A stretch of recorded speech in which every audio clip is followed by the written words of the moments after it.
Every long ride begins before the engine starts. This one began in Ahmedabad. Hello guys, Namaste to everyone and welcome back to another epic vlog. We had shipped our motorcycles 5 days earlier. Everything was planned, timed, calculated. But adventure doesn't wait for plans, it waits for friction, and there it was. The truck carrying our bikes had gone into unexpected maintenance. Delays, calls, uncertainty. We had reached Gujarat, but our machines had not. There's a strange helplessness in moments like this. You're in a new state, the journey is mapped, the roads are waiting, but without your bike, you feel incomplete, almost powerless. Hours passed, evening turned into night, and then, finally, the truck arrived. Under yellow parking lot lights, our steeds rolled down one by one. In that moment, everything changed. The uncertainty disappeared. The team energy returned. Once our machines are with us, we don't feel like tourists. We feel like a unit, like a champions team ready for the road. Prepping started late into the night. Luggage mounts, fuel checks, tire pressure, and a stumpers dinner at Merj Masala. Silent smiles, the real Gujarat begins. The adventure finally found its pulse.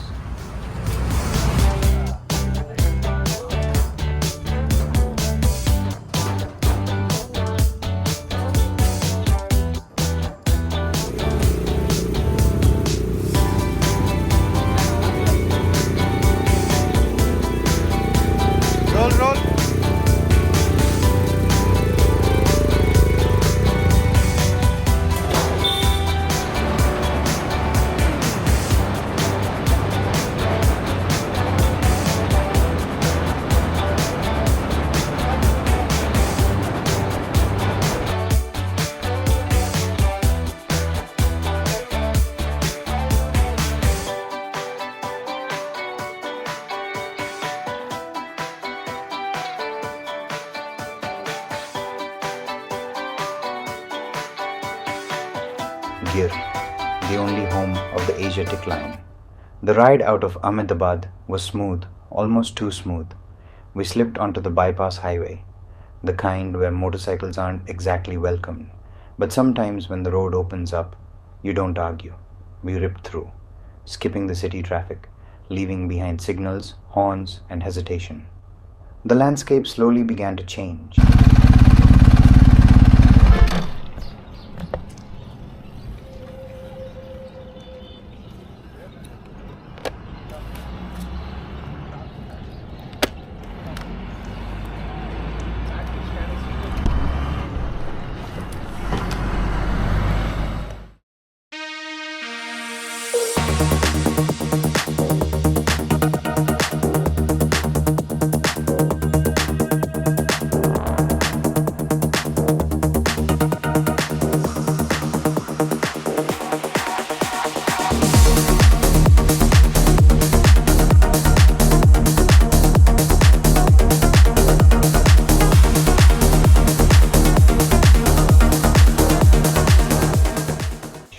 Concrete softened into farmland. The air dried out. The sky stretched wider. One thing you notice immediately in Gujarat: cattle. Everywhere. Cows resting in the middle of highways. Stray bulls walking with quiet authority. Here, they don't move for vehicles. Vehicles move for them. It's chaotic, but strangely calm at the same time. Somewhere along the way, we took a detour. A lesser road, a broken stretch that turned into a dusty off-road patch cutting through scrub forest and open grassland. And that's when the ride felt alive. Loose gravel, standing on pegs, throttle control, dust trailing behind like a signature. We scanned the horizon constantly. This region is known for more than just lions. Blackbuck move like shadows across the plains. Nilgai appear unexpectedly in the distance. Peacocks flash color against dry earth. Wildlife here doesn't announce itself. It reveals itself quietly. The closer we got to Gir, the more the silence thickened. There's something about riding toward a predator's territory. You feel smaller, more alert, more aware of where you are in the food chain. By afternoon, the gates of Gir appeared ahead. This wasn't just another checkpoint. This was entry into a forest that saved a species from extinction. Next stop, the lion safari, and maybe a glance from the king himself.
By the time we reached Gir, the off-road stretch had erased all the fatigue, dust on boots, adrenaline still in the bloodstream. We checked into the hotel, peeled up the riding gear, splashed water on half-sleepy faces, and headed straight for the safari, crammed into an open jeep, eyes heavy, cameras ready, and then, boom, a leopard, calm, alert, resting like it owned the forest. In Gir, sightings aren't promised, but that evening, the jungle was generous. Not long after, we came across a group of lionesses. Hey Lokesh, you have a tiger on your back and a lion in front of you. Yep. And with them, a beautiful cub, Simba as we jokingly called him. Spotting lionesses here is often easier. They move in the open grasslands. Second time. Second time. Second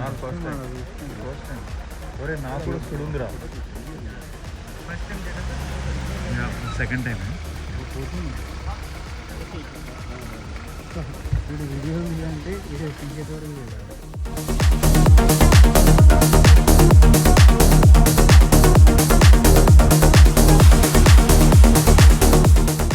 But the male lion, that's a different story. In these wide breathing jungles, he can disappear like a myth.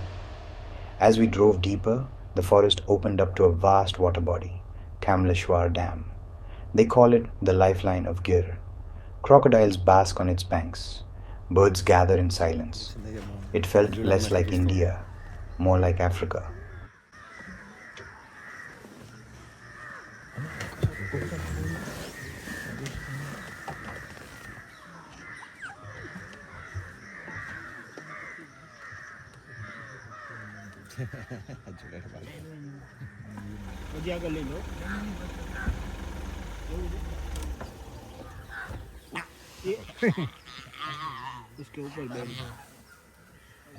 The safari gave us more glimpses.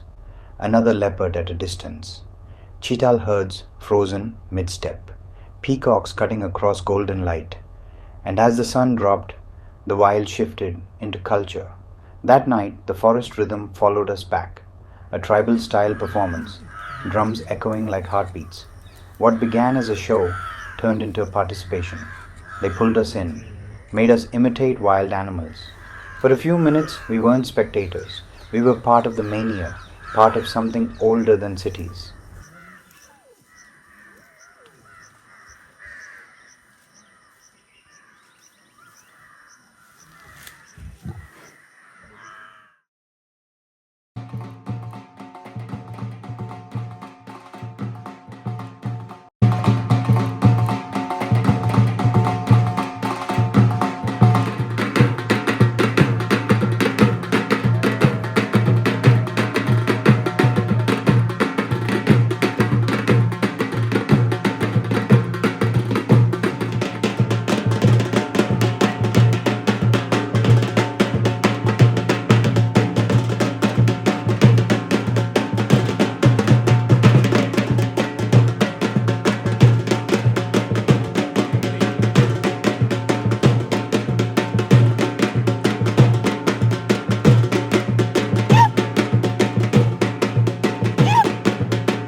Morning in Gir feels prehistoric. Mist hanging low, light filtering through acacia trees. This time we entered Dholavira Safari Park, one of the largest enclosed safari zones in Asia. Here, the experience is closer. Nothing less than a Jurassic Park scene roar. And then we saw them. Two male Asiatic lions, full mane, muscular, untamed, not the exaggerated mane of African cousins, but compact, powerful, unmistakably wild. You don't speak in moments like that, you just observe.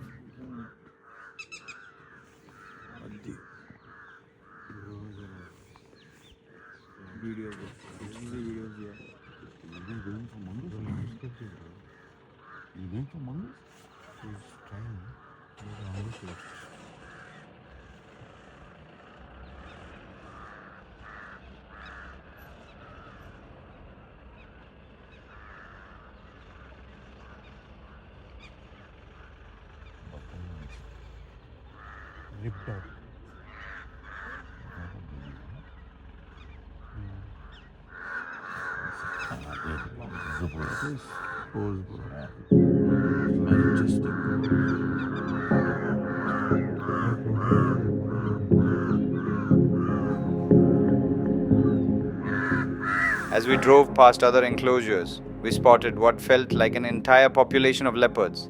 8 males in one section, 7 females in another. We laughed, boys' hostel, girls' hostel, but the scale was impressive. Clean, well maintained, and full of bird life, including the beautiful green pigeon blending almost invisibly into the canopy.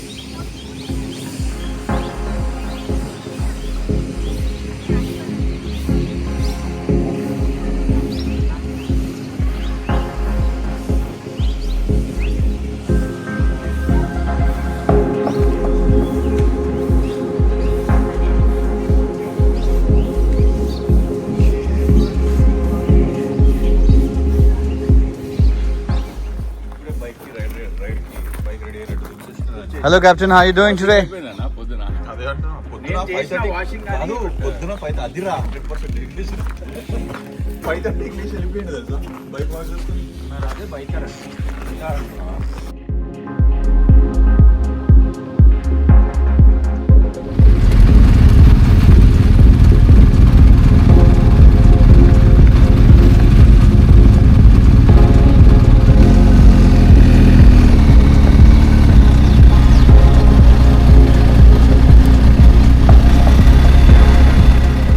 After our safari run, the morning we headed back and geared up for the day's ride.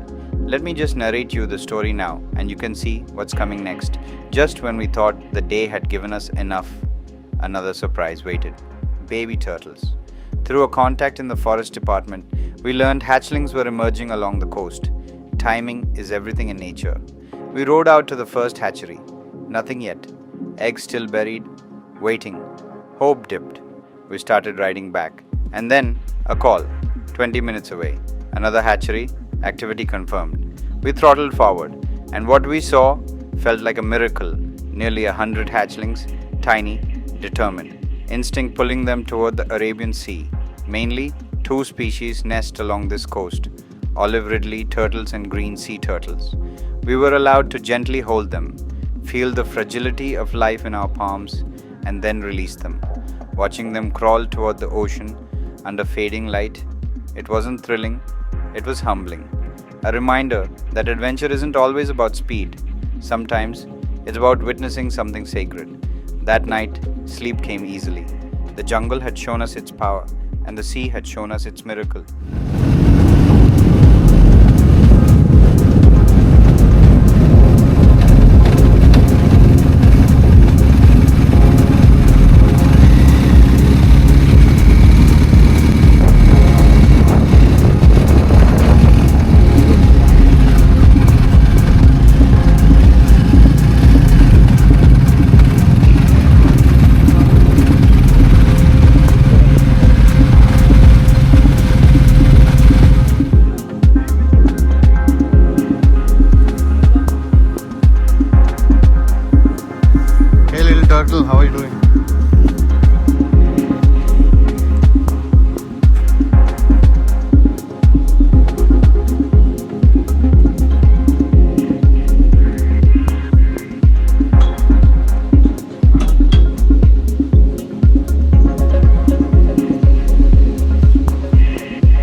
So the conservation effort for the turtle hatchery is really good.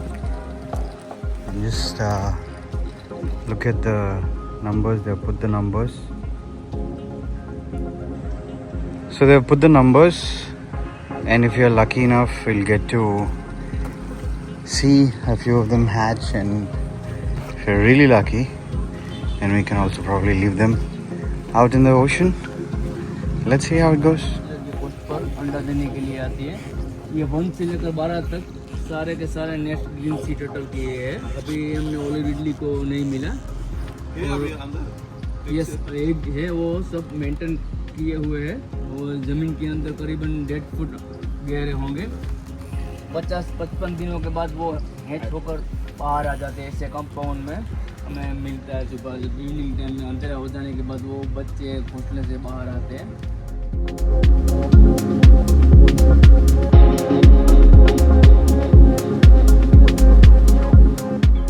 The closer we rode toward the coast, the greener it became. I didn't expect that. When you think of Gujarat, you imagine dryness, salt, dust.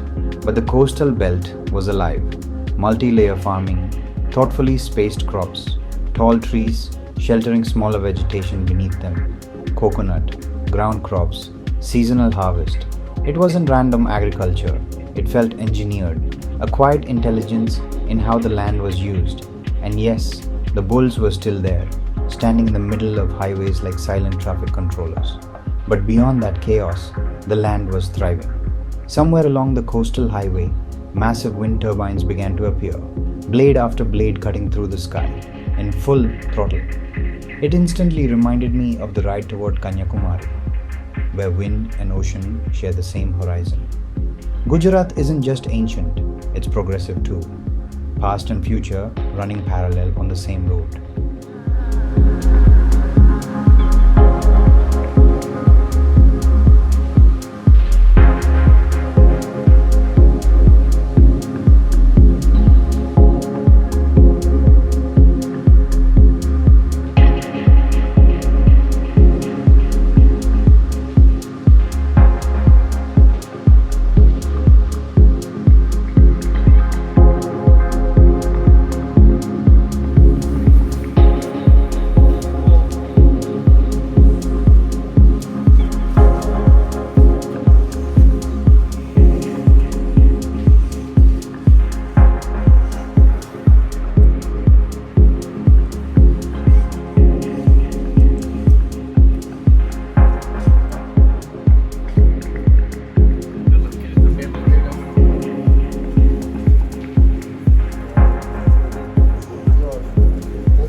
Life of a BMW rider.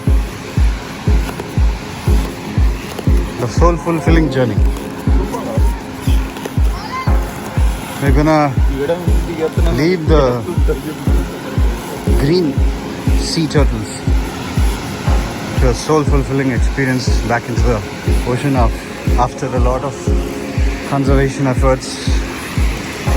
So the big ones lay the turtles, and eggs are taken care in the hatchery over there, and finally left into the ocean for them to breed and thrive. So okay guys, give them some space. साथ में नहीं तुमको देखा अंदर अच्छा एक साथ తీసుకో అందరూ ఒక్కోటి ఒకేసారి వదిలితే ఆయన వీడియో తీసుకుంటారు कितना जल्दी जा रहे हो तेज even look at this guys so excited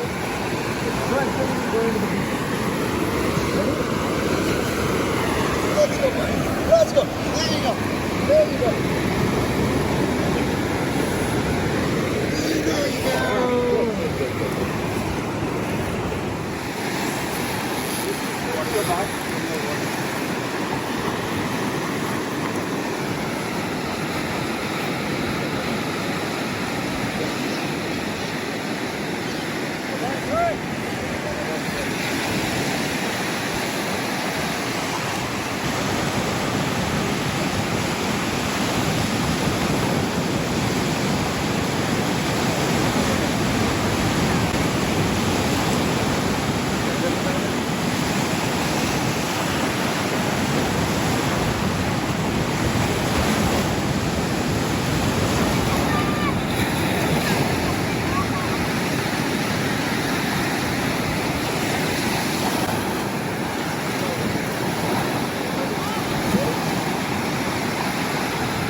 Before Dwarka, we stopped at Somnath Temple, one of the 12 Jyotirlingas, a temple that has been destroyed and rebuilt multiple times through history, and yet it still stands, facing the Arabian Sea, unshaken. The darshan was peaceful, not rushed, not chaotic. There's a different kind of power in places like this. After days of throttle and dust, standing barefoot on temple stone, hearing waves crash in the background, it resets something inside you. Another Jyotirlinga checked, but this one didn't feel like a checklist. It felt earned. By the time we rolled into Dwarka, the sky was turning gold, the land of Krishna, a city believed to have once submerged beneath the sea. After lions, after temples, after turbines and coastlines, Dwarka felt mythical. Tomorrow we dive deeper into faith and history. But tonight, the engines cool and the ocean breathes.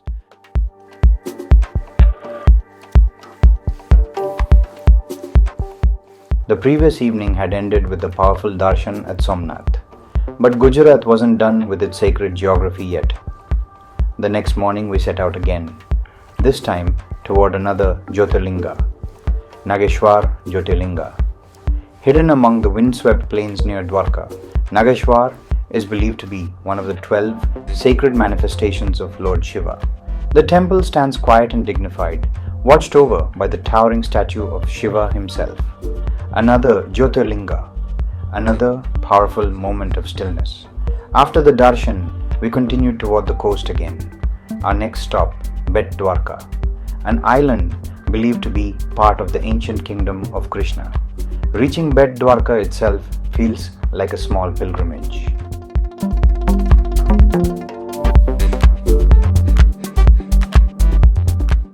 Later that evening, we returned to the heart of the city, the main temple of Dwarka, Dwarkadhish temple, the temple of Krishna, standing tall above the Arabian Sea for centuries. The air here feels different. Pilgrims walking slowly through narrow streets, temple bells echoing through the town. After forests, after salt lands, Dwarka felt like a place where mythology still breathes. That nature always has the final word. We had parked our motorcycles safely along the roadside, or at least we thought they were safe. Suddenly, chaos erupted. Two massive bulls locked horns right next to where our bikes were parked. A full-blown street battle. Locals scrambled, people shouted, dust flew everywhere. One car took the hit directly, badly damaged in the clash, and our bikes. They stood right there in the middle of it all, inches away from disaster. Somehow, miraculously, the bull swerved away just in time. Not a scratch. Sometimes you plan every detail of a ride, and sometimes grace takes over.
After the long ride through salt roads and endless trucks, Mandvi became our pause.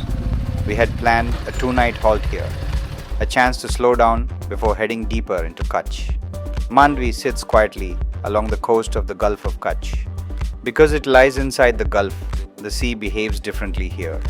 The waves are gentler, calmer than the open Arabian Sea. That night, we were lucky. A full moon rose over the back. The beach turned silver, and the silence felt almost surreal. Mandvi is also known for its coastal wetlands that attract migratory birds. You'll often see flocks of gulls, sandpipers, and other shorebirds resting along the tidal flats. The beach itself felt different too. The sand wasn't the usual loose grains.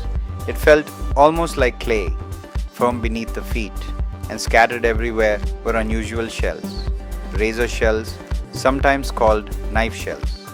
Long, narrow, and unlike the typical seashells we see on most beaches. It was a peaceful halt, but the journey wasn't slowing down for long. The next destination was already calling.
Today was the day. Every day on this journey had been special. But today, we were riding to the highlight of the tour, the Rann of Kutch. The word Rann literally means desert. But this one is unlike any other desert on earth. A vast salt marsh that stretches endlessly across western Gujarat. We left Mandvi early in the morning. A few hours into the ride, the landscape began opening up again. Thankfully, the endless convoy of salt trucks had reduced. The roads were calmer, the horizon wider.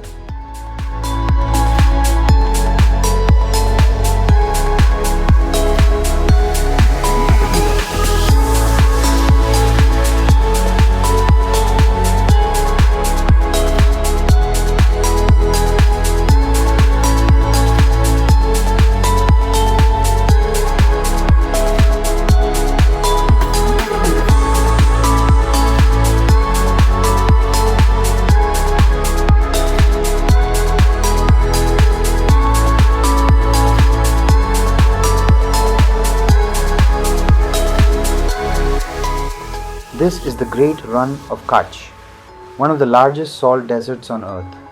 For most of the year it remains dry and blindingly white, but during the monsoon it transforms into a shallow sea. When the water slowly evaporates, it leaves behind endless fields of salt, a desert made not of sand, but of crystals. Every winter, this vast emptiness turns into a celebration called Rann Utsav. A temporary desert city rises near the village of Dordo. Tents, music, Kutchi crafts, and cultural performances bring life to the silent salt flats. But even with all the festivities, the real magic of the Rann remains its silence, especially under a full moon, when the entire desert begins to glow. By late morning, we reached our resort near the Rann, checked in, had lunch, and waited for the afternoon heat to soften. By evening, we finally set out towards something locals call the Road to Heaven, a long stretch cutting through the salt desert.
Saw them. Flamingos, hundreds of them scattered across the water. These saline waters often grow microscopic algae and tiny crustaceans, exactly what flamingos feed on, which is why this region becomes a seasonal paradise for them. Riding through that road felt surreal, water stretching endlessly on both sides, the road cutting straight through the middle, flamingos lifting into the sky as we passed. It was breathtaking. We stopped several times just to take it all in.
Sir, move.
Somnath tour going on? Hey Captain, what's up? Hey bro! Hey little turtle! So I think this is a very rare opportunity to see this Rann of Kutch. It's full of water. Generally there's no water here. It's about maybe 2 inches, but the water right now is almost I could say around feet probably. So this is called as the road to heaven. But the road to heaven, coming to road to heaven feels like coming to from road to hell.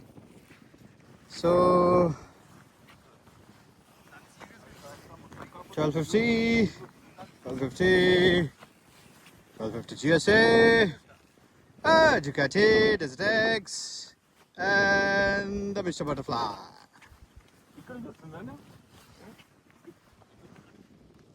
So lots of flamingos around. No drone zone.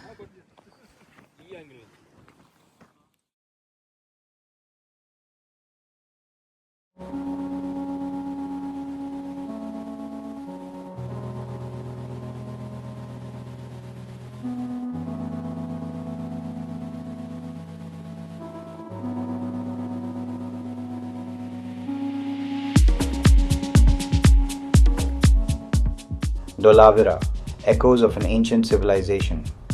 Not far from here lies one of India's most fascinating archaeological sites, Dholavira, once a thriving city of the Indus Valley civilization, dating back nearly 4,500 years.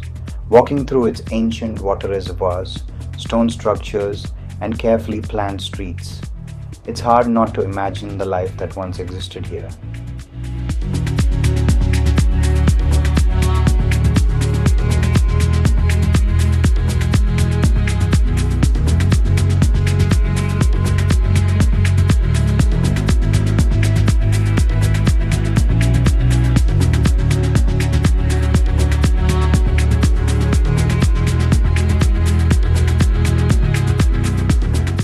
हम देखने आए उसे हम हड़प्पा सभ्यता या Indus civilisation के नाम से जानते हैं।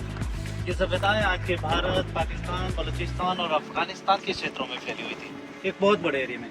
आर्कियोलॉजिस्टों ने धोलावीरा जैसी करीब 2000 प्लस साइटें डिस्कवर की। कितनी? 2000 से भी ज़्यादा साइटें।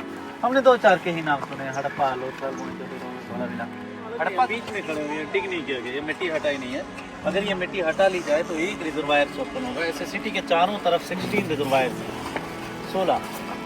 आर्कियोलॉजिस्टों ने 5 प्रॉपर चेक करके ओपन किए हुए हैं, ग्रेवन और बाकी। यहाँ ग्राउंड लेवल चेक किया, तभी हम इजिप्ट के बारे में इतना कुछ जानते हैं, तभी तूतनखामुन से लेकर हर एक फेरों के बारे में जानते हैं, लेकिन इनकी लैंग्वेज हम डिकोड नहीं कर पा रहे हैं। मन के मोती जो व्यापार किया जाता था, कई तरह के बीड्स होते हैं, इसमें agate, jasper, carnelian, chalcedony, lapis lazuli जैसे। ये भारत में जो सिस्टम है वो बहुत बात है। पहले ये एडमिनिस्टर थे, फिर महाजन पद आया, फिर बाद में किंग्स सिस्टम। ये एक चैम्बर है डिसीजन मेकर्स लोगों के लिए, और यहाँ पे जो पंचायत प्रमुख, सरपंच, जो वेटो पावर होंगे, उनकी छतों को सपोर्ट करने के लिए वो पिलर्स हैं। ये जो ग्रूव्स वाले दिख रहे हैं, interlock system, male female system type का, उसके ऊपर से जो पत्थर आएगा उसमें बैठ जाएगा तो ग्रूव्स लॉक हो जाएगा। अर्थक्वेक से हिलेगा तो सही, लेकिन आपको वो गिरने नहीं देगा। अगर एक ही पत्थर को काट के पिलर बनाया जाए, जैसे हमारे टेम्पल या पुराने महलों में है, तो वो क्रैक हो जाएगा, क्योंकि यहाँ बार बार अर्थक्वेक आता है। The mosquito aftermath. By the time we rode back toward the resort, another reality of the Rann greeted us. Mosquitoes. Thousands of them. Our bikes, helmets, jackets, every surface was covered. Dead insects stuck into every corner and gap. The smell was unforgettable. Night at the salt flats. Before the night ended, we walked out again to the nearby salt flats just to sit there quietly for a while, surrounded by endless white salt under an open sky. It felt raw, earthy, almost otherworldly. That night, we slept deeply in the middle of the desert with just a little pinch of salt.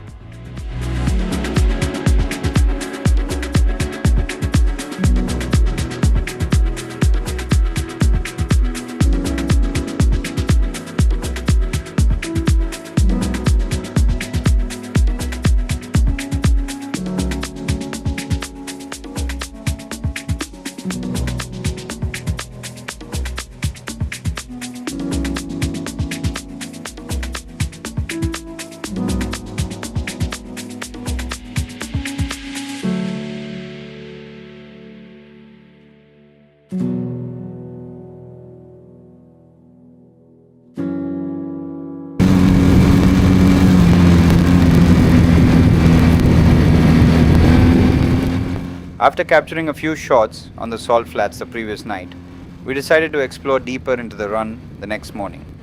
Instead of taking the usual visitor route, we rode through a long off-road stretch that eventually connected us to the road toward Nadabet. The region around Nadabet is surprisingly rich in wetlands. During certain seasons, these shallow salt marshes attract a wide variety of migratory birds. Flamingos, cranes, and several species of waders visit these quiet waters. At the checkpoint, we had to deposit our phones and cameras, so unfortunately, there's nothing to show. But maybe that's how it should be. Some places are meant to be experienced, not recorded. From there, we continued riding along the India-Pakistan border zone, reaching all the way toward the line of control area. The landscape here feels stark and silent, just desert wind, long empty roads, and the quiet presence of the border. Nadabet Hanuman Temple. Nearby stands a very well-known shrine, Nadabet Hanuman Temple. According to local folklore, the temple originally existed in a small village that now lies across the border in Pakistan. After the partition of India, devotees relocated the shrine to the Indian side, preserving the faith and tradition of the community. Even today, pilgrims travel long distances to seek blessings here.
How the salt flats are formed. These flats don't always look the same. Every year the surface takes time to settle. During the monsoon, seawater and rain flood the Rann. As the months pass, the water slowly evaporates under intense heat. What remains is a hard crust of salt stretching across the desert. Depending on rainfall and evaporation, some years the flats are solid enough to walk or ride on, and some years they remain wet and fragile.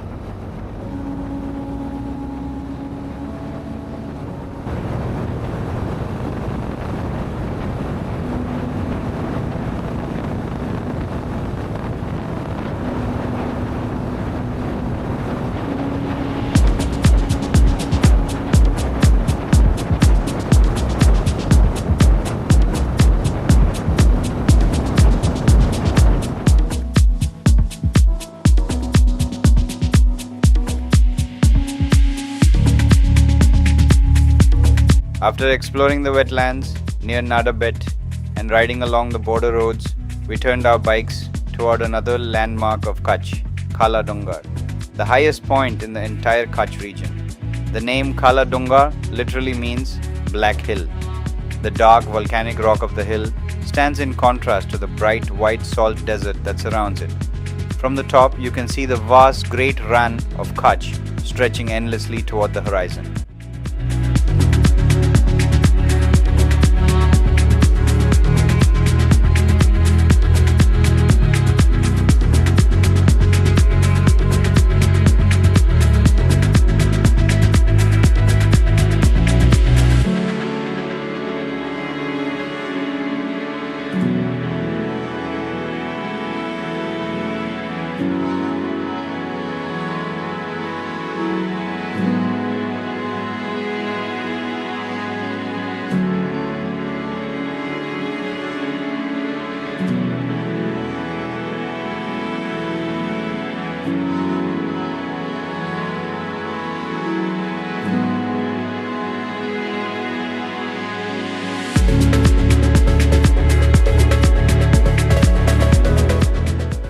Standing there, looking out across the Rann, you truly realize the scale of this landscape.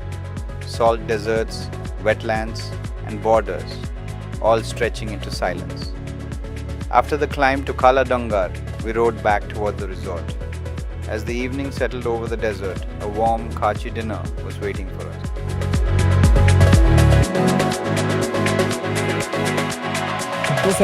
हाँ जा रहे हैं.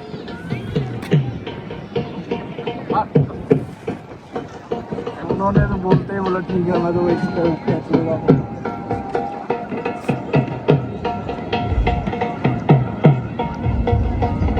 खाते हैं sir. इसकी जगह रोज का एक ये रोटलो खाया ना. हाँ. एकदम हेल्दी. बाजरा. इसका ये फाइंड आउट कैसे हुआ? हाँ. एक छोटा सा स्टोरी है. कोई बुजुर्ग लेडी थी तो राजा साई के जमाने में ये किसी को मिला होगा बाजरा. तो बोला ये क्या है, तो किसी को बता नहीं था तो किसके ऊपर एक्सपेरिमेंट करेंगे. तो एक आदमी बोला गांव में एक बा है वो वैसे भी जाने वाली है उसको रोज थोड़ा थोड़ा देते हैं. बकरा वो है. हाँ वो बकरा बन गया.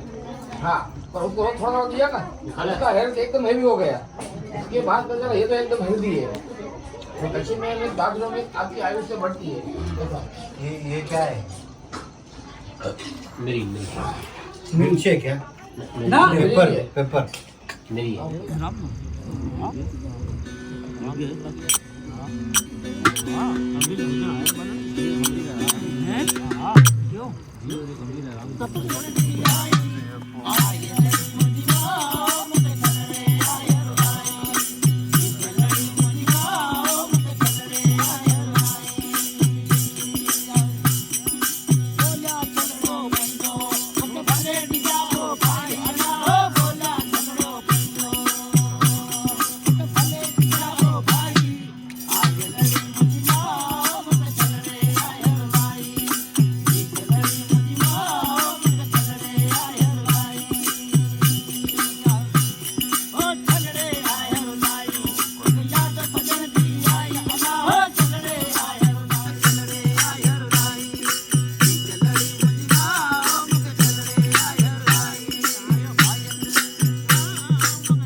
The next morning, the journey was supposed to end.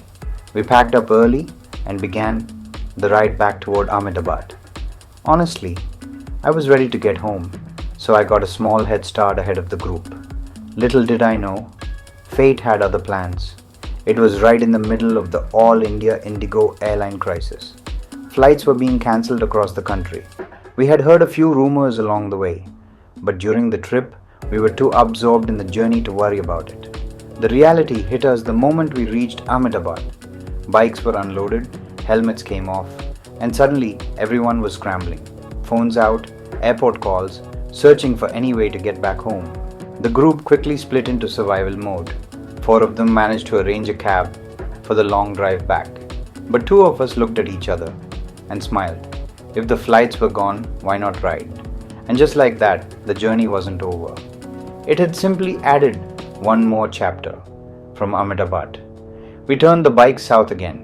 Hyderabad, nearly 1,200 kilometers away, long highways, endless horizon, just two riders, and the open road.